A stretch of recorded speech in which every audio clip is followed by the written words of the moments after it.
Salut à tous. Aujourd'hui vidéo sur le test de mon testeur de référence LCR T4, un petit testeur de composants.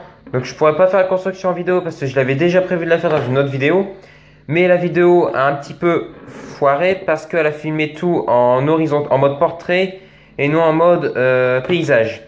Donc pour lire en format YouTube c'est pas top. Donc j'ai préféré la refaire. Sinon pour la construction, déjà il va falloir commencer par la partie basse. Visser avec les petites entretoises en plastique entre le PCB et le plastique du bas. Et moi j'ai mis la vis en dessous et de l'autre côté qui dépasse parce que sinon ça dépassait beaucoup plus que ça. Donc ça allait pas être droit, ça allait être bancal, tout ça. Bon, j'ai décidé de le mettre dans ce sens-là, comme ça au moins c'est plus simple si je veux resserrer ou des trucs comme ça. Bon. La vis est accessible, donc faire ça tout autour. Une fois que toutes les vis autour sont mises, pas serrer à fond et positionner le cadre autour. L'assembler, le poser. Et une fois qu'il est posé, seulement visser les écrous parce que c'est très juste. La piste qui est là pour l'écran, elle est serrée mais elle est à plat. Je sais pas si on va voir, mais le plastique, il est là et la piste, vous voyez là, donc elle est hyper serrée. Donc c'est vraiment hyper juste. Et ici c'est pareil, hein, quand je la baisse, ça bloque ici, hein, ça force un petit peu à ce niveau là. Donc c'est découpage, c'est très limite. Donc voilà, une fois tout assemblé, donc une fois le tour fait, aussi pour la pile, faites pas la même erreur que moi. Il faut pas la mettre dans ce sens là, mais c'est dans l'autre sens parce que ici il y a une petite découpure, découpe, pour permettre de faire sortir les fils en fait et les faire repasser, qu'ils fassent ça. Moi j'ai dû carrément scier le plastique noir avec une scie à métaux parce que j'ai pas fait gaffe, hein, c'est sincèrement pouvoir faire passer les fils dedans, parce que sinon j'arrivais pas à le plaquer suffisamment en fait. Il y a des petits crans, il y a trois petits crans ici cylindriques qui ressort, et ici dans chaque coin un cran en angle, donc qui ressort, qui vient s'emboîter dedans pour que le compartiment à pile soit bloqué. Et bien sûr pour retirer la pile, il faut tout ouvrir, il faut dévisser les 4 vis écrous ici, donc voilà. Donc sinon pour la réalisation, la construction du boîtier, j'ai à peu près tout dit. Donc on va commencer par passer au test. On va commencer avec des tests tout simples, une LED. Donc il y a plusieurs bornes. S'il veut bien faire mise au point, voilà. Il y a la borne 1, 2, 3. Donc c'est les 3 premiers en fait, c'est les 1, 2, 3. Et ensuite c'est que du 1. Donc c'est si on a des grands composants, on peut le mettre par exemple entre la borne 1 ici et la borne 2 là. Ça permet d'avoir un enjambement relativement important. Donc là je vais tout simplement le mettre entre la borne 1 et 2, hein. Je la baisse. Et là j'appuie. Donc là il va faire son petit test. Et là il a repéré une diode. Donc une diode, bon, c'est une LED, hein, avec 2,59 volts. Et dans ce sens là. Donc la polarité, ça c'est bien aussi pour des LED. Si elles ont les pattes, en théorie non, mais si elles ont les pattes de même distance, c'est une LED de récup qui a été coupée. Au moins on sait quelle est la polarité facilement.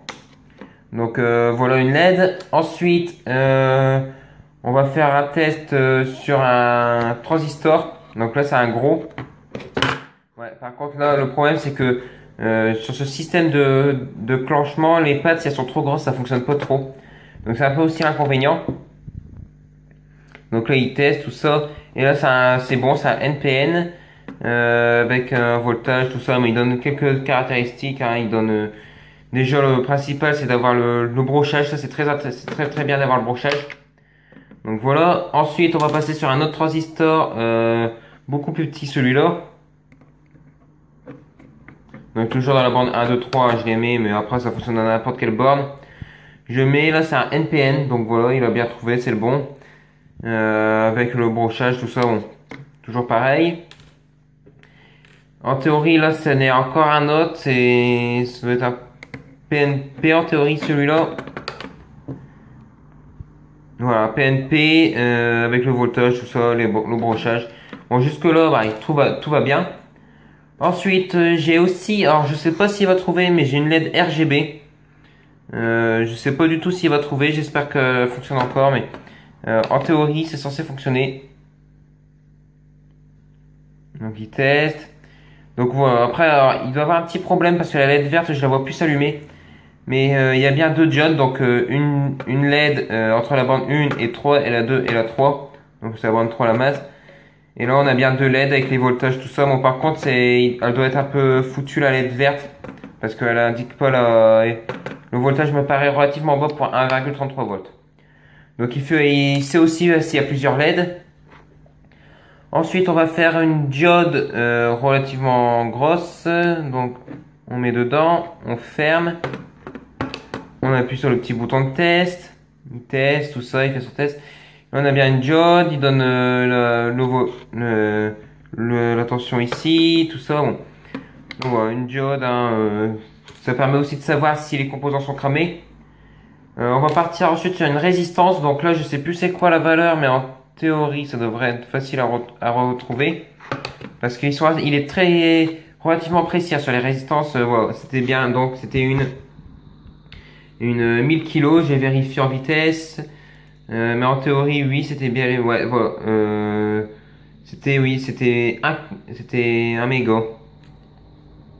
Donc voilà, bien 1 méga ohm. Bon après, il y a une petite marge d'erreur. On est à 1034. Ouais, c'est 1034 kilo ohm. Donc voilà, il y a une petite marge d'erreur, mais sincèrement, les résistances, chapeau, hein, sincèrement, il est très très fort là-dessus, il y a très très peu de marge.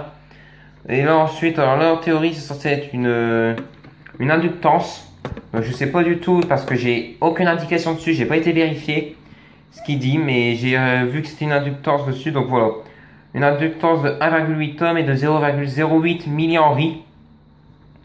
Après, j'en ai pas d'autres, je sais pas du tout, je peux pas vérifier, j'ai pas d'autres appareils pour vérifier, donc c'est censé être une inductance.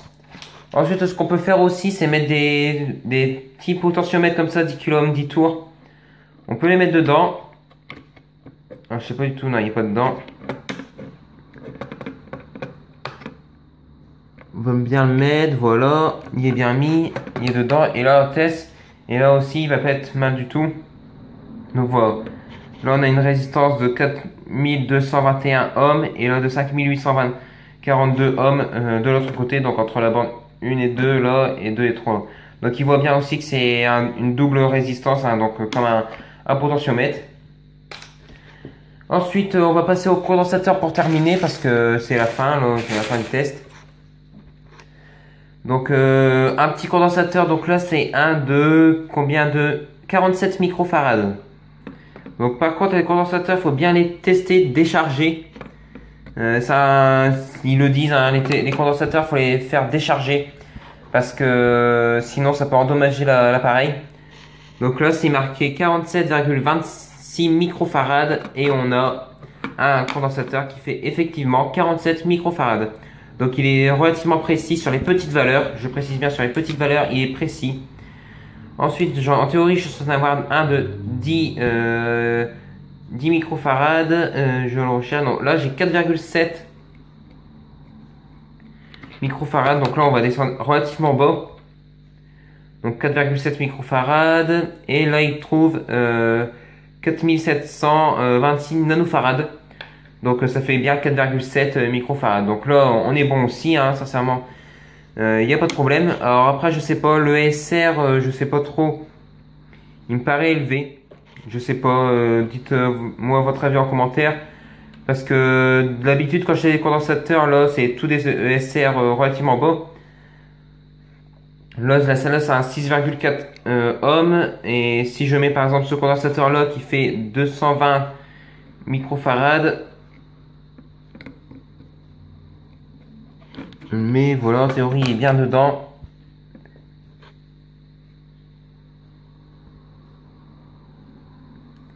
Et là, voilà, 233 microfarad, donc c'est un 220. Et voilà, c'est ce que je disais, le SR, là, 0,18. Et là, il a, je sais pas pourquoi, mais il a à 6,4 ohms. Donc, je sais pas, peut-être qu'il y a un problème sur le condensateur. Dites-moi ça en commentaire, c'est les condensateurs que j'ai pas acheté cher à l'autre 125 en Chine. Donc je sais pas du tout si c'est grave ou pas. Et on va terminer par un très très gros condensateur. Donc il fait 2200 microfarad. On l'embroche. On teste. Donc comme on voit aussi là, il indique la tension de la batterie à chaque fois. Et là nous avons un 2042 microfarad. Donc par rapport à ce qui a été indiqué, donc 2002, on est relativement bas, mais pour des condensateurs électrolytiques, je pense que c'est un peu normal. Et ça m'a pas l'air trop, ça m'a l'air bien. Après c'est normal un petit peu qu'il y ait un peu de valeur, mais là je pense qu'il y a aussi le fait que ce soit des condensateurs chinois pas trop chers. Mais voilà, le SR là il y a aussi de 0,019. C'est ça aussi que je comprends pas, hein. Là j'avais carrément un ESR de plus de 6 ohms, donc à mon avis il doit peut-être pas être super bon, ou à moins que c'est normal comme c'est une très faible valeur. Voilà, j'ai un ESR de 7,2 ohms. Donc comme c'est une très faible valeur, peut-être que c'est ça. Dites-le moi en commentaire, hein. Je me répète un peu, mais je voudrais savoir pourquoi. Donc voilà, si vous connaissez un peu plus que moi, bah, dites-le moi. Donc voilà, j'ai fait un peu le test, hein. J'ai fait des LED, des transistors, des diodes, des condensateurs, des résistants. J'ai fait un petit peu tout le tour. Je pourrais faire aussi avec une diode Zener. Je vais le finir et on va finir avec une diode Zener pour voir comment il capte ça, comment il teste. Voici donc une petite diode Zener. Et là, ouais, bon, il dit ça une diode aussi, hein. Bon, il n'y a pas. Donc voilà, il dit une diode. Alors après, voilà, bon, il donne aussi le voltage. Mais c'est surtout le plus intéressant, c'est surtout pour avoir le brochage, hein. Cet appareil-là, il faut pas s'attendre à avoir une précision de malade. Si on veut avoir une précision de malade, il faut pas acheter cet appareil-là, je le dis tout de suite. Mais si c'est pour faire du petit électronique, tout ça, pas forcément de grosse précision, ça fonctionne impeccable. Donc voilà, donc si vous avez des questions sur le produit, posez-moi en commentaire. Ou sinon sur mon Twitter avec le lien en description, et vous pouvez aussi me suivre sur Twitter. Vous pouvez aussi partager la vidéo si vous connaissez quelqu'un qui pourrait en avoir besoin. Vous pouvez aussi liker la vidéo si elle vous a plu. Ne pas oublier de vous abonner, surtout ça aide à faire évoluer la chaîne, tout ça. Et moi je vous dis salut à tous et à la prochaine.